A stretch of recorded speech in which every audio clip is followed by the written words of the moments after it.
Hi, my name is Aapo and today we are going to take a look at the Deelay. This is a completely free plugin I made in collaboration with Integraudio, and it combines easy to use delay functionality with some more advanced yet simple stuff you can mess around with. And if this is all the info you need, you can download the plugin from the link down in the description. Otherwise, keep watching the video and we'll go through the plugin and I'll show you what it can do and stuff like that. Yeah, let's get on with the video. So here we are in FL Studio and this is the plugin. First of all, I have made it a little bit larger than it is normally. You can do it by using this handle here in the bottom right corner. So that is possible with the Deelay. Let's make it larger so you can see it. So maybe at first I will show you the most basic features that you have in pretty much any Deelay. So first you have this largest slider here, which is the delay time slider, and this controls how long until the input signal is played back. And right now we are in millisecond mode, and you can turn this from 0 milliseconds all the way up to 1000 milliseconds, which is 1 second.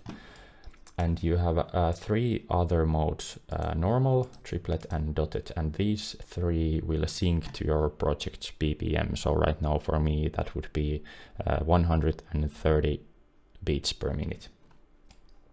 And this number here is the fraction of 1 bar. So all the way down here, 1/1 means 1 bar of delay time.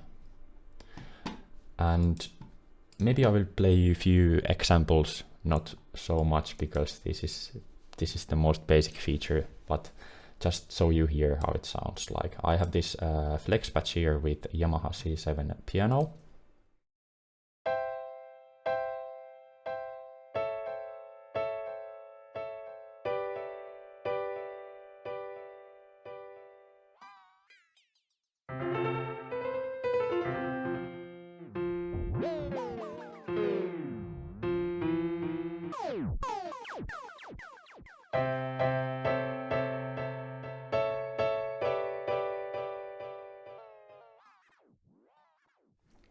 Okay, so let's move on. Next up, I thought I would show you all of these other sliders here, just quickly go through them and tell you what they do.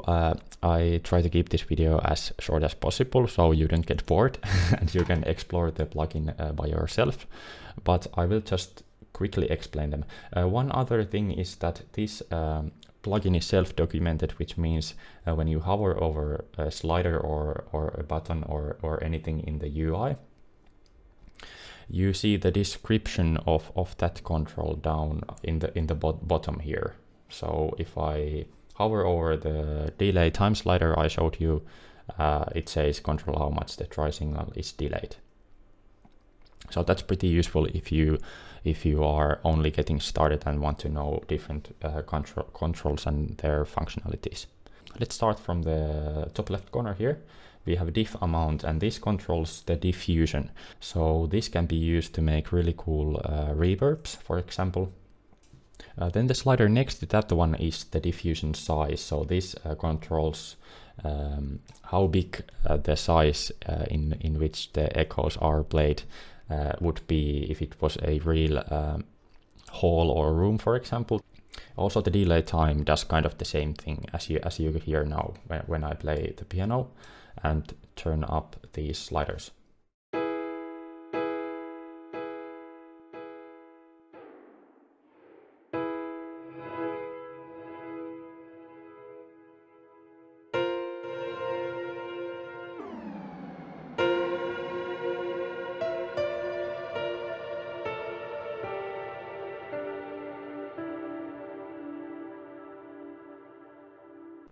And for the diffusion, you have a quality slider here in the top right corner, and this controls how smeared the reverb sounds like. So overall feel of the reverb, or just save CPU if you don't have the speediest computer. And then next up we have the duck sliders. So duck only, as the name suggests, it ducks the wet signal out of the way when you play more signal into the plugin. So if I have a lot of delays playing and then I play more into the plugin, it will lower the volume of the already playing delays or echoes.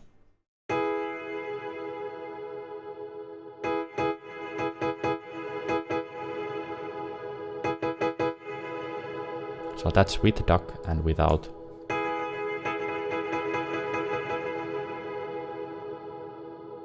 And the duck at means a duck attack, and the duck rel means duck release, and these just control how fast the ducking happens and how slowly or fast the wet signal volume goes back up after a duck. Next up we have modulation controls. This one is just the modulation amount, so this modulates the delay time here. It's really subtle if you keep it here, but you can get really drastic changes if you turn it all the way up. And this is the rate of the modulation simply. So let's hear how that sounds like. I will turn down the diffusion now so it doesn't bother us too much. The modulation is a little bit less noticeable when you have a diffusion on.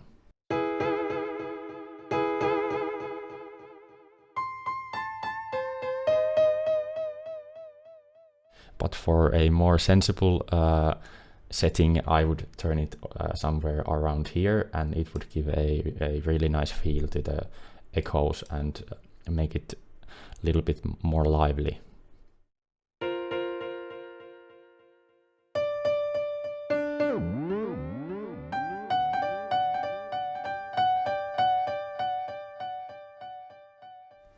So that's really nice control to get some life in your sounds. Then we have basic filters, so low cut. This is a high pass filter.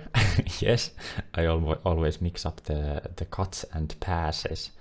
So this is a high pass filter, and this will cut off the low end.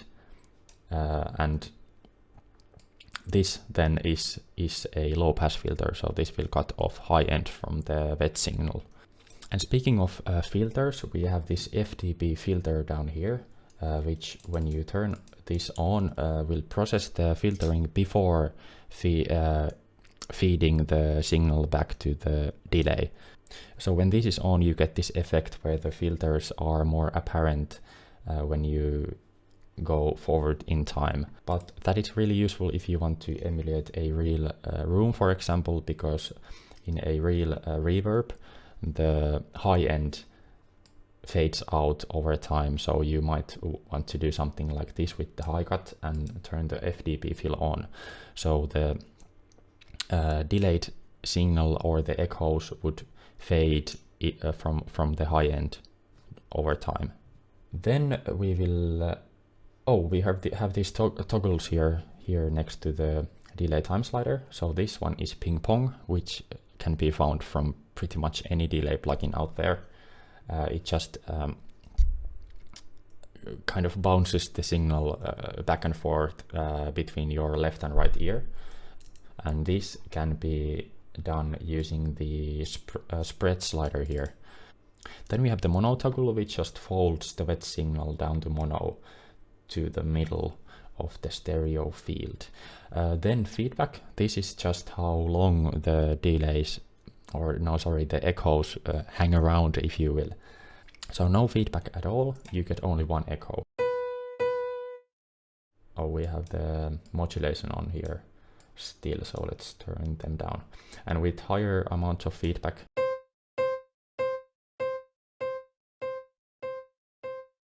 the sound just plays for a longer time, basically.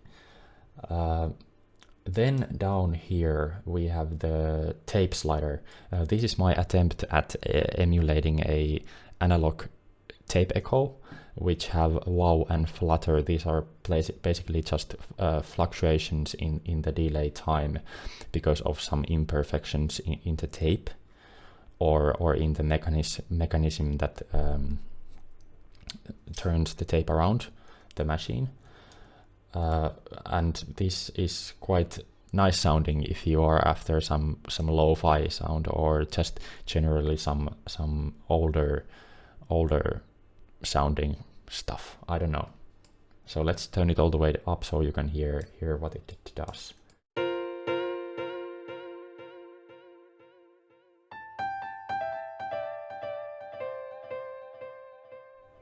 So that is with tape, and without,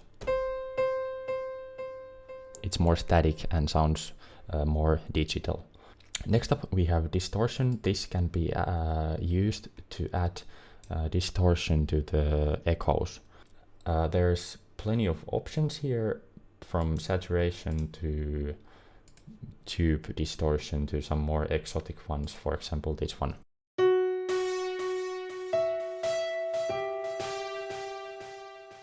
And this is kind of cool to use with diffusion, so you can use this post dist button here to process the distortion after everything else is processed, so you can make these cool sounding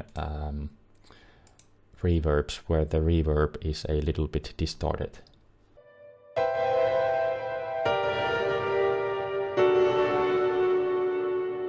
So it kind of breaks the sound apart a little bit.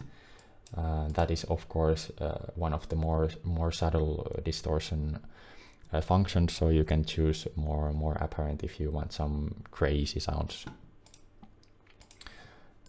And then what we have left is the dry and wet signal here. So these are self-explanatory. I think this will control the volume of the dry signal, and this will control the volume of the wet signal. Then down here we have the modes. We have normal, rev forward, pure rev. This rev means reverse, chaos, and reverse chaos. So maybe you can play around with these yourself. The video is already a bit long, so I will skip over this. I will play maybe the pure reverse, so this will just reverse the sound.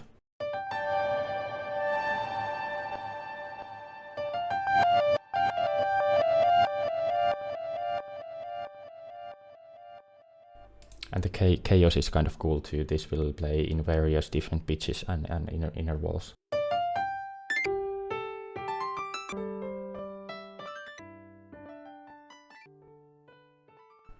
Then up here we have randomize. This will just randomize the controls. Then we have A and B split modes, so you can test two different sounds with these, and you can also automate between these if you want to do some crazy split delay stuff in your production. Then we have presets. One of my favorite presets, actually, speaking of the chaos mode, is from the reverb subfolder. This one, Planetarium. This sounds really cool, I think.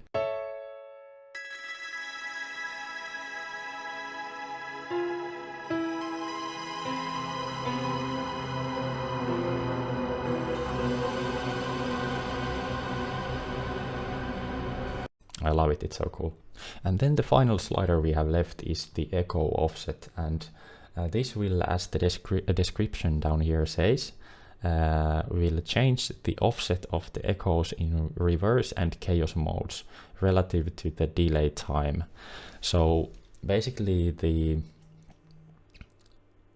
echoes in reverse and chaos modes don't play exactly the same as in normal mode, and they kind of are just grains from the input signal, so you can position them that they hit exactly the right time in your track. So I can maybe give you an example. If I just put one note there, and now the echo offset is here, I can put this to maybe half a bar delay time, and we will play the note.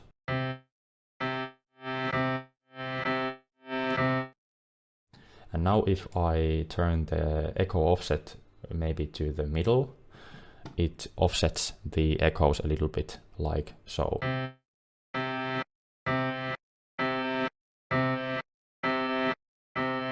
And And that's pretty much the delay there.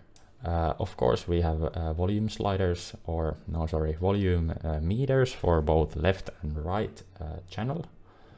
And yeah, did I miss anything? I don't think. Oh, one more. I think I skipped over the spread slider. So this is just for creating width or controlling the ping pong mode. So when the ping pong mode is off, the spread will do a latency in the delays between left and right channels. So right now we are here all the way to the left. It will delay the left channel 10 milliseconds relative to the right channel. And this will just create width in your sound. So let's hear how it sounds.